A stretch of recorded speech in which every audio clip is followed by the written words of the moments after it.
सुना, हमार माई बहुत खुश हुई तोहके पतोह के रूप में पाके। ए, प्यार तोहरा बाप के जागीर ना हो। तोहरा माई के पतो बनावे के इतना शौक बा तो जाके अपना जैसन अनपढ़ गवार लेके के मेहरारू बना लो। तू भी खुश रहो और तोहर माई भी।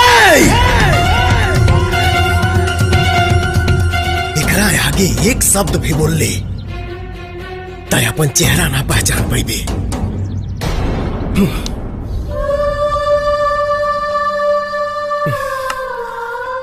तो के भुला तो नहीं सकत, कहे कि प्यार करीला। जब तक ते खुद चल के ना आईबे तब तक तोरा के हम पलट के भी देखनी, तब मर्द के पैदाइश ना।